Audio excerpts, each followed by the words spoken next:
मुझे करना क्या है, मेथड्स ऑफ कॉन्ट्रासेप्शन। कॉन्ट्रासेप्शन यानी it is the procedure to prevent pregnancy, यानी मुझे प्रेगनेंसी को रोकना है। प्रेगनेंसी में कैसे रोकूंगा बेटा ये बताओ। स्पर्म सेल और ओवम को मिलना नहीं चाहिए। अगर वो दोनों नहीं मिलेंगे तो क्या कभी कोई इंसान प्रेग्नेंट हो सकता है? क्या कोई फीमेल कभी प्रेग्नेंट हो सकती है? यस और नो? अरे यार जब तक दोनों मिलेंगे नहीं तो कैसे हो सकता है? तो मेरा एक ही लक्ष्य है जीवन में कि भैया मुझे कॉन्ट्रासेप्शन यानी प्रोसीजर टू प्रिवेंट प्रेगनेंसी, मुझे प्रेगनेंसी को रोकना है। 4 मेथड है, 4 मेथड से मैं प्रेगनेंसी को रोक सकता हूं। कैसे? पहला मेथड है, ये तुम्हें मुझसे ज्यादा ही पता है, खैर तुम बहुत होशियार हो, मेरे को मालूम है बहुत अच्छे से, पर फिर भी बेटा समझना। पहला मेथड है बैरियर मेथड। बैरियर मेथड क्या है यार? मान लो मुझे चिंटू लाल और मिंटू लाल को मिलने से रोकना है, उन दोनों को मुझे मिलने से रोकना है, तो मैं क्या करूंगा? मैं उन दोनों के बीच में एक बैरियर लगा दूंगा। मैं कहूंगा तू उधर नहीं जा सकता, इधर नहीं आ सकती, तो दोनों आपस में मिलेंगे ही नहीं। सेम मैं क्या करूंगा, मैं कुछ ऐसे बैरियर का यूज करूंगा जिसकी मदद से स्पर्म सेल और जो फीमेल ओवम है वो मिल ना पाए। तो इसमें आते हैं कॉन्डम्स, और कॉन्डम्स भी 2 टाइप के होते हैं बेटा, वो भी मैं बता देता हूं, ठीक है? एक होते हैं मेल और एक होते हैं फीमेल, ठीक है? तो इन दोनों का ही एक ही काम है कि ये बैरियर प्रोवाइड करते हैं, यानी बीच में रुकावट प्रोवाइड करते हैं कि या तो स्पर्म सेल वहां ना जा पाए, है ना, मतलब स्पर्म सेल को उधर जाने से रोकते हैं। उनका मेन लक्ष्य यह है, मेन काम यह है जीवन के अंदर, ठीक है? मतलब देख रहे हो इनका काम ही है काम ही है।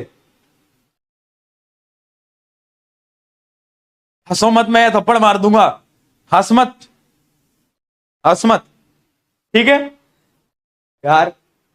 बेटा पढ़ा लेने दे, बहुत बहुत बहुत मारूंगा तेरे को मैं। ये इन बच्चों का क्या करूं मैं, परेशान हो गया हूं इनसे। यार तुम लोगों को थोड़ी शर्म वरम नहीं आती? कभी कभी तुम्हें शर्म आई है जीवन में? थोड़ी सी, थोड़ी भी नहीं आती?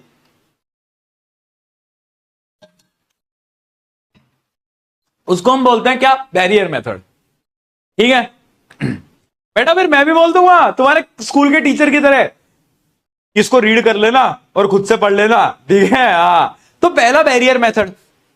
एक मेथड और होता है बेटा जो कि रिकमेंड नहीं किया जाता है ना, पिल मेथड होता है। कुछ ना पिल्स आती हैं, जैसे कि आई पिल नाम कहीं ना कहीं किसी ने अगर सुना हो तो, है ना? सुना है तो भाई बहुत गलत ही हो तुम लोग, पर ओरल पिल्स होती हैं।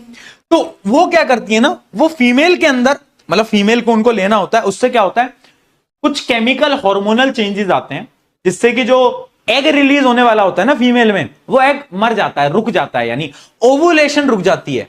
तो अगर एग ही रिलीज नहीं होगा तो मान लो अगर स्पर्म सेल चला भी गया, स्पर्म सेल अगर क्या हो गया बेटा, चला भी गया, तो कुछ होगा ही नहीं, क्योंकि वहां फीमेल तो है ही नहीं ना, फीमेल गैमेट तो है ही नहीं। तो यानी अगर वो चला भी गया बेचारा तो भी कुछ नहीं होने वाला, वो वहां मर जाएगा वो वहां मर जाएगा। देखो जो फीमेल का जो रिप्रोडक्टिव ऑर्गन होता है वो बहुत एसिडिक होता है, तो स्पर्म ज्यादा टाइम सर्वाइव नहीं कर सकता, वो मर जाता है बहुत जल्दी, ठीक है? बहुत सही, ये चीज समझ में आ गया। अगला होते हैं जिनमें से सवाल आते हैं, वो होते हैं सर्जिकल मेथड और आईयूसीडी। बताता हूं, सर्जिकल मेथड होते हैं बेटा 2 टाइप के। अब अगर मुझे स्लाइड मिल जाती तो मैं तुम्हें विद डायग्राम बता देता, पर स्लाइड ही नहीं मिली यार। स्लाइड मिल जाए तो मैं तुम्हें विद डायग्राम समझा दूं यार।